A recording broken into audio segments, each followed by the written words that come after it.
Marielle from Aquamermaid, and today we are at the Rec Bar in Florida. I'm with Medusirena, that makes most people, or they know me as Marina, the fire-eating mermaid. This is the ship behind me, the Rec Bar.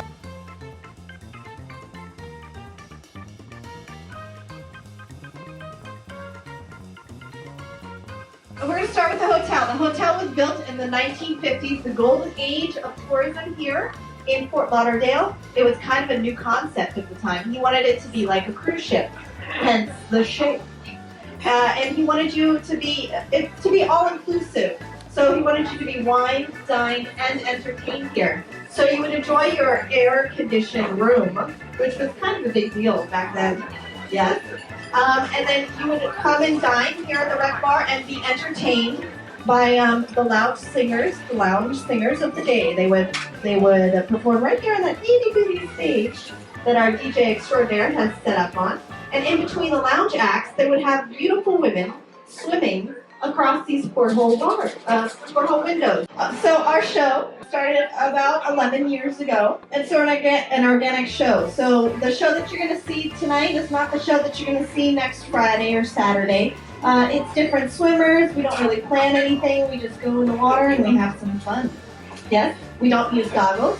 We don't use nose plugs. We don't use air hoses. We don't use common sense because we're swimming in a hotel pool for your entertainment. So we can hear all of your hoot, holler, and applauding. And the more fun you have, the more fun that we're going to have. And I will see you on the other side of the glass. Ahoy! And she's a celebrity in the mermaid world. She has done mermaiding for a really long time. When did you start it? Oh gosh, well, I've been a free diver since age 3. My father got me started very young. My mother had a great interest in Hollywood films, particularly the Esther Williams films, the movie musicals. So my interest in dance, which I have a background in Polynesian and Middle Eastern dance, along with the musicals and along with my dad's diving, kind of made this organically come together. So since really the early 1990s, I've been doing a lot of performances. You know, it pretty much started around then, but mostly that was stunt double work or consultations with models to kind of help them look comfortable underwater, things like that. And it wasn't until rather recently in the whole span of things, about 13 years ago, where I started the shows here at the Rec in an effort to preserve this bar that at one time, knowing the history, I'm a big historian, especially about underwater attractions. This was the mecca for all sorts of underwater features in different hotels. And this is one of the last remaining ones that has a porthole pool feature where you would sit at the bar and look into the pool. And knowing that, I wanted to make sure it stayed preserved. Tell us about the show here at the Rec Bar at the Bee Ocean. I found this fantastic bar with the porthole windows, so much history. The hotel at the time looked very different than this. This is very different. All renovated. Oh yeah, very renovated. It really, most of the hotel looked like the bar itself. It was very dark and it looked like you were in a ship. And knowing that there used to be aquatic performances, I'd asked management if they were interested in having a show. They turned me down initially, and this wasn't when it was the Bee. Back then it was the Sheraton Yankee. But they said I could come and practice any time after they saw me audition. They said it was lovely, but they didn't want to take a financial risk at the time. I practiced every Thursday at 5:30. I went on MySpace and told people where I would be. I figured, well, what would attract attention here wouldn't be aqua ballet so much as a fishtailed swim, because people want to see a mermaid through the portholes, and that was a lot of the feature of the bar.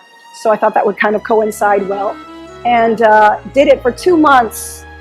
In order to get them to see that it would work. And when the bar was full, the hotel at the time, the different management, they reconsidered. And then when the Bee Ocean took over, they knew what they had going, because the whole hotel got renovated except for the bar. The bar has stayed intact. It's almost identical to the true bar it was back in the 50s. It's a very iconic and very special place, and it's an honor to be able to keep it going. You're not the only one performing. So yes, I have a group of about 16 aquatic cats, and I use that term because I wanted it to be have a 1950s, 60s feel. It's a tip of the hat to all the performers that used to do these kinds of shows at hotels. At one time, every hotel had some sort of aquatic feature, from dive shows to porthole bars. And now I have 6 aquanauts, which are the men. And we started training them to do an aqua burlesque show. So not only do we have currently the only underwater burlesque show as well in the US. We also happen to have also a boylesque show taking place in the bar. I wanted the guys to be athletic and do athletic things. Fabulous, super great personalities, and really enthusiastic. These are guys that are not shy about jumping in, maneuvers. They're doing really surreal movements, you know, walking underwater. Very trippy. I wanted that experience, and they're all very attractive. It's such a hard job. And tell me, what's the process to become an aquatica? I'm big on not using fins first. And when people audition, they'll always bring their tails, and it's all about the tails. I'm like, that's cool, I get it. But I want you to be equanimous and know how to do everything without that tail first. And once you've got it down pat, that tail is only going to push you forward. It's like icing on the cake. But once you know how to maneuver it, everything is about arms, all about equanimity and acting. Once I know that they're equanimous and they're not reactive to things that happen and can leave and exit without looking like they're going up for air, now we're in business, working with each other, being prepared for the unexpected, and generally liking each other, liking where you are and liking what you're doing, to reflect in the show where people will watch it and go, you guys look like you're having a good time. Bingo, that's what we want. And I didn't want it to be synchronized or anything really structured. Yeah, we didn't want too much of that because people are coming every week and it's a bar. The idea that you don't see the same thing twice, we have a different cast every time. We might throw in something totally unexpected just because, you know, that might be funny. In the regular show that we do, that's the show that's been running for 13 years. I wanted it to be attractive to the bar patrons so they could have their cocktails. I wasn't really thinking so much about little kids initially because it was a bar. When the Beat took it over, they were really particular about the kids. I actually had to revise how I thought. Maybe the parents can really enjoy their cocktails, and while they're at it, the kids can watch something. How many months or weeks does it take for them to be ready? On average, it takes about 6 months. Some people will have a great expression, but they can't get low. I don't like using weight. I don't use them. We do, you know, we do less breath, so we exhale to sink. We really try, not that there's anything wrong with weights, but as of yet, none of our swimmers really need them using this particular method. We try to make it as simple as possible. Same thing, the ensembles, we don't want them too elaborate because then they'll start interfering with the maneuvers. I wanted it to be figure swim heavy rather than, I didn't want too many things on everybody. It would cause an unnecessary drag. It's like the difference between swimming in a tutu and in a suit of armor. You want to make sure you can move. What do you do as your daily job? This is full time. This is all I do. I train swimmers. I help out with promoting the shows. I also do symposiums. During the summer, I tend to go to the West Coast, and I do a lot of symposiums all throughout the West Coast, teaching basics in aquatic performances and being an ambassador for the bar so that people know that these places still exist. What's planned for the future? As long as this building can hold this bar, I would love to see the shows continue. I'd love to see other attractions like this be created. Getting older, I love teaching, show people that they can do it. Do you recruit, or what's happening? Well, Someone who wants to do that. I always audition first, and it lets me know generally what their natural abilities are, their enthusiasm. I'm always a sucker for enthusiasm. So even if they look like they're really rough, if I see just a little glimmer of possibility and they're really enthusiastic, okay, I'll do it. I have to, because it's just so exciting to watch a person go from phase 1 to advanced. And sometimes they forget. I actually have a whole collection of videos of their first swims. And I always hold on to those so that once in a while it's like, do you remember this? And they go, wow, you know, and they're excited. Where people can find you? Fire Eating Mermaid, you'll find me right away. I love the idea that aquatic performance has expanded on all these different facets the way it has. Really, nothing took me more surprised than the big mermaid movement because it was so different for me. I've just been a swimmer. I'm in the pool. I just swim. That was my idea all the time.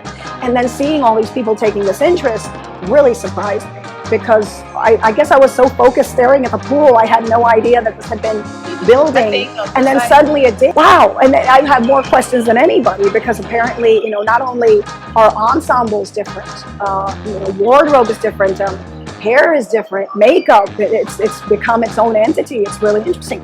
YouTube channels.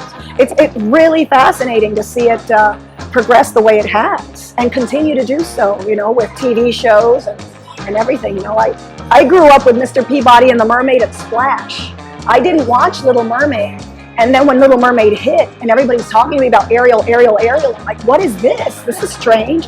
And then it got, you know, now with H2O and all these other shows, Sirens and, you know, Pirates of the Caribbean films, all these things that, you know, mermaids have always been a part of pop culture, but now they're really a part of pop culture. And because of multimedia, people are able to put their own videos out there swimming around as part of that movement, and it's become pretty large. A lot of the basis in which these movements and this kind of show is founded on is figure swimming, which is something that preceded synchronized swimming before it became recognized. You watch old Esther Williams films, for example, there'll be scenes where she's swimming underwater and doing these really elaborate movements. That's figure swimming. That was something that was popular in England as well. And you would see these aquamermaid shows where they would dig these giant holes and put tarps and set things up for people to see, these really fantastic aquatic shows which no longer exist. But that's where Johnny Weissmuller and Buster Crabbe and Esther Williams got their start. And to be able to revive and restore it was really meaningful. And I do that really for all those folks that for a moment there were forgotten. I did a symposium with a group called Vintage Roadside about the history of these porthole bars, and it was really astounding to know how many existed in the United States. Well, aqua burlesque wasn't as popular, so it's really great to see that coming back too, and see what continues from there. Yeah, there's so much you can do underwater. It's so many different things. And then most of the girls, mainly you teach them like different moves, and they kind of assemble it together? Right. Well, I do it based on what their natural abilities are and also their personalities. I didn't want this cookie cutter mentality. There are some rules. Well, no breath hold face, nothing even implying a breath hold face. As soon as you look even a slight, it's going to give it away. You have to be 100% committed to that face and be comfortable. And if you can get the audience to forget you're holding your breath, you got it. And I mean, really, sometimes you're challenged. The water conditions can be crazy, from cold temperatures. They can really burn your eyes one day and be perfectly pleasant the next. How do you feel on your body after so many years doing this? You know, I'm surprised. I seldom, if ever, get sick. Very health conscious. Practice raw foodism. I run daily. It helps your metabolism. It helps your resting heart rate stay nice and low. I'm heading toward 50 now. Really remarkable to think this type of fitness can really help you out in the long run, I hope. Do you feel you really interact with the crowd, or it's more in your bubble? You interact, and even if you don't see them, you do interact. That's the whole idea. We can hear you through the portholes. It's a very important thing that we mentioned for the speech. Always can hear you. So if you're hooting and hollering, we're going to react. And sometimes it could be the worst day, and you're tired, and you're cold, and somebody goes, "Oh my God," and they'll hear it, and you go, "I gotta stay now." You'll stay. And it's really, really funny how that works. And then people will come up to you after and swear that you had a connection. Well, yes, you did. And that's what makes it. Well, mostly it's face. It's face and expression. You have to be expressive. I mean, if you're swimming and just going, yeah, it's all right. It's great for photos, yes. But other than that, there's no communication. That's why most of my photos are like, I'm looking all, I gotta be animated. Yeah, it's a little, I look better in video just because of that. That's the secret. Slow down. Slow down. In everything. But slow down. You'll notice our movements are slower. It helps. So that's what. Slow down. Slow down. If you don't, your heart rate's going to go through the roof. It's just like having caffeine, and you're going to have the hardest time staying down there. Be in the moment. You're underwater. You're in liquid space. You're floating in here. It's fantastic. You're there. Be there. Be present. You'll stay a lot longer. Sometimes I'll have a swimmer that says they can't stay long, and I'll put a GoPro under the water, and suddenly they can stay another 45 seconds. Why? They're in the moment. It's all up here. It's all in the mind. And what about the pain of like the water and the sinuses? You deal with it. You don't have any special tricks? No, it's just like somebody saying, you know, today I'm going to punch you in the arm, and then after, you're going to do a great show. All right? Boom. Ah! Ah, the show went well. Day 2, I'm going to punch you in the arm. You're going to have a great show. It was a great show. All right, go ahead. Ow! Second show. 25 years later, I'm going to punch you in the eye. Yeah, go ahead. You know, just get it done. Get it over with. Get the punch done, because you know that besides that, there is a show. There is more. And it makes it really special. Thank you very much for watching. We're really excited to have you give us a thumbs up. Post your comments if you have any questions for her. And I will see you in my next video. Bye. Aloha. My name is Kika. I've been performing with Medusirena Aquatic Cats for 8 years. I just love performing. It's great. You know, I'm a dancer before, so it's a whole new form of dancing. We get to dance underwater. We get to try new movements, and it's a whole another expression of the art form. So I love that aspect, how we can just translate the dance into, or the swimming into dance, and the dance into swimming, and overlap it into one big, beautiful performance. We all train a lot, so we all try to train at least, every week. We all do cardio, we all run, other kinds of swimming as well. So, lap swimming and free diving and like dancing again. So we do train in other ways as well as just the actual performance aspect of it, at least, every week. The inverting isn't fun in the beginning because we don't use nose flips or anything like that. So, the water just goes in. So that's something I think that takes a learning curve to kind of get used to that feeling of the water rushing up into the sinuses. All right, just jump in, I flip over and let all that water rush in. Once it's in there, once you have it, then the maneuvers afterwards for the rest of the show, you don't really feel it. It's just that first rush.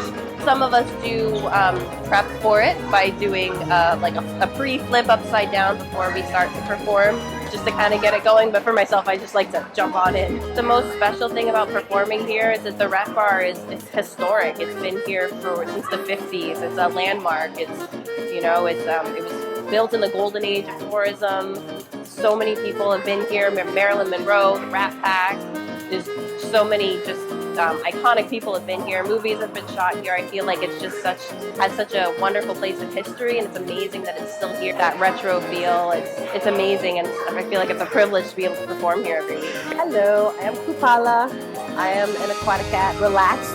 I'm usually very relaxed or tired, depending on the evening. I like to listen to a lot of reggae music to just kind of calm myself down, calm my heart rate. It's harder to breathe if your heart is pumping too fast. It's very much improv. You feel however you're feeling, and you put it out to the window. You smile, you say cheese, you make a funny face if you want to, blow a kiss if you want to. Yeah, it's a lot of fun. You do all the same moves. I do like blowing kisses because I like to watch the bubbles like explode out. So maybe that might be a signature move. Behind the scenes or at the end of a performance, it's very much, we all just goof off and listen to music and jump around. It's always a fun time. Even especially when you're in the water, it's kind of like a cleansing. It washes away like all the negativity from the day, and I always look forward to swimming. My name is Ama-san. I've been swimming at the rec bar since 2010. I'm actually afraid of the water. I said I live in Florida. I gotta deal with this somehow. So I had no intention of being in the show in the beginning. I just contacted Marina. I'm like, Marina, listen, I have this situation, this issue that I need to deal with, and can I just come before you guys, your training sessions, your practice sessions, and just, help me work through this. It was very slow going in the beginning. It would be me sitting on the stairs with my feet in the water, and then I'd go one step in, and then I was, doing laps and things like that. And one day she brought a camera, and she said, I'm recording you, so you have to do a show for me, basically. And, I've been performing since I was 7, so my performer brain just sort of kicked on. And so, but she gave me the tools really to work through that fear. Every time before I get into the water, I sort of have to mentally, prep myself.